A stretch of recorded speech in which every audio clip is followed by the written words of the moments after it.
Atım Minor, Emin деген кісінің баласымын. Осы Тола ауданында туып өскенбіз. Биыл 82 жастамын.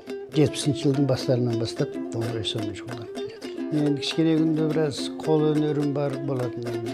Деймін, бір-екілерді жоғынып айтып бүйтіп істеп жүрдім. Кейін дүйдің ағашылық орындары бар. Соған барып жүріп, біраз ағаш үйренді. Енді ол кездегі домбыра дейтін нәрсе көп жоқтың қасы енді де. Сонда бір сынған домбыраларды тауып алып жүріп, соны құрастырып, осыны жасап көрсем қандай болады деп, соған берілдім де, сосын ағашылықты тастап қойып, сол домбыра жасауға алып кеттім. Бірақ біреуден көп үйренгім жоқ. Өйткені ол кезде домбыра жасайтын орын жоқ, адам да жоқ.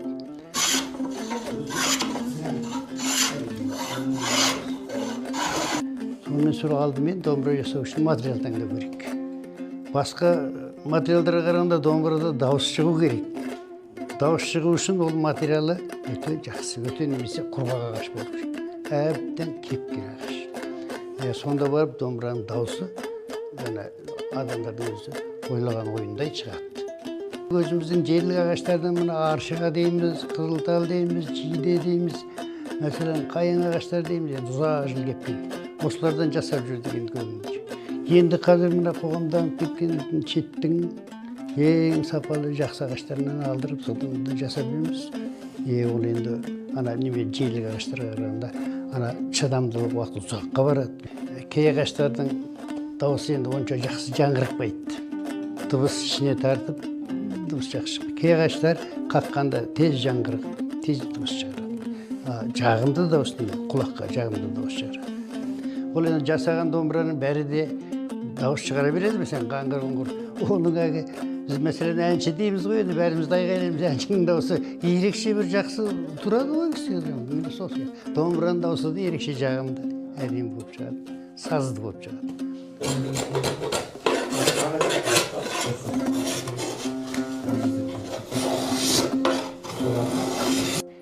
Енді мына мен өзі алғаш жасағанда, сол жерлік ағаштардан жасағанда, мына көбінше басқаларға айтпайтын нәрсе, мына ағаштың түбінен үшіне қарай иесі, домбыраның да түбінен үшіне қарай.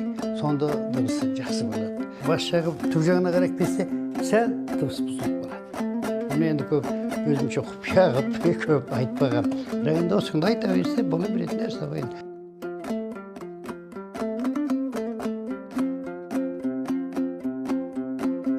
Бұрынырақта сол 10 күн уақыт кетеді. Бірден жасасаң уақыт көп кетеді, енді 2-ден 3-ден 4-ден 5-ден жасасаң, онда сол 3-те 4 күн өтеді. Ортаға 5 күнде домбыра.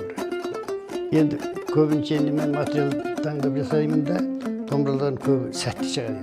Мына сәтсіз шыққан домбыраларым некелсек. Менің мына жасаған домбыраларым мен магазинге қоймайым, көтеріп бір жерге апарып сатпайым өзі. Осы уақытқа дейін емес, 20 жылдай болды.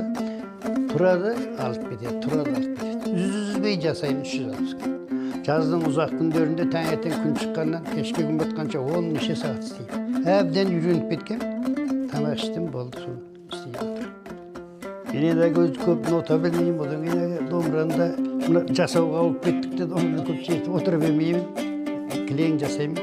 Сонда домбыраның дыбысы енді қолға бетпейді болады. Шерткенде басынан қудап, домбыраны бірден пенелерін басып санап отырып шерткенде жасап болғаннан кейін көреміз ғой. Сонда дыбыс өте тосылмайды. Әшер домбыра бірден басқанда міңгірлеп дұрыс шықпай сақау болып тұрады. Ана жақсы домбыра шерткен сайын, басқан сайын үдеп, үні бір-біріне жалғастырып тұрады. Күңгіреміз ғой қалай шерткен сайын. Күмбірлеп тұрады деген сөз ғой. Ыңғыруменен ойып тастаймыз, тегістейді. Сосын бар, қақпақ салып, алдына қатты ағаш береміз. Крабтың ағаш дейді, қатты ағаштар бар, соны береміз. Мынаған қақпағына қандай ағаш істетпейсіз? Қақпағына қара ағаш істетпейміз. Енді мен ана ұстапта жүргенде де бір 5-6 шәкірт тәрбиеледім. Бір көршіміз ойғыр жігіт бар еді, о да домбыра жасап үйренді, ағашлық істеді. Одан кейін тағы бір бала істеді, күлден келген екен, ағашлық істейді екен. Еған келіп домбыраны көріп отырып, домбыраны үйренуге бастады. Meni жаныма келip отурат. Үйүнүндө отурат. Үйрөттүмү? Кеп алгандан кийин мен толуга чеберкана куратын болуп, толуга ауыстырып алып келди ғой. Сонда менімен бірге кеп алды ғой. Мен жанымда жүреді. Сонымен қансу жігіт домбыра жасайтын үйреніп алды. Оны тәрбиеледім. Өзімнің 2 балам бар, 2 ұлым бар. Олар да домбыра жасайды қазір.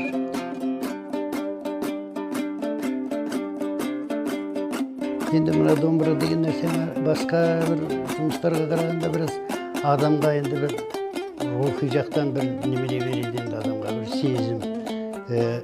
Мәселен, бір домбыра жасасаң, оның дауысы әдемі болып шықса, оны бір харидер алатын болса, о да жақсы. Үйге оны разы болып кетеді. Енді өзің де разы болып қаласың.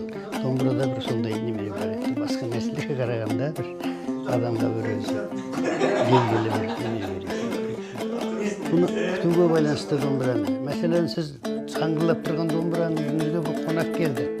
Тамақ ішіп отырып, бірдеме ішіп отырып, май қолмен домбыраны бастан аяқ бір шертіп жіберсе, қыз отырғанда, сол домбыраның дауысы жақсы болып қалады. Одан кейін қақпақ сияқты, чанақ сияқты нәрселер кейде жарылып қалады.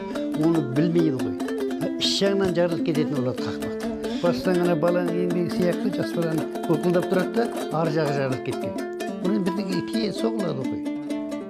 Оны байқамайды, сосын мынаның дауысы бұзылып қалды дейді. Өте жақсы күту керек. Музыка аспабы ғой ол бірінші айтқанда. Оны өте су жерге, дым жерге тастай салмау керек, іліп қою керек. Құрғақ жерде тұру керек қой. Домбыраға тал бер. Оның дауысы өзгермейді. Ең әдемі.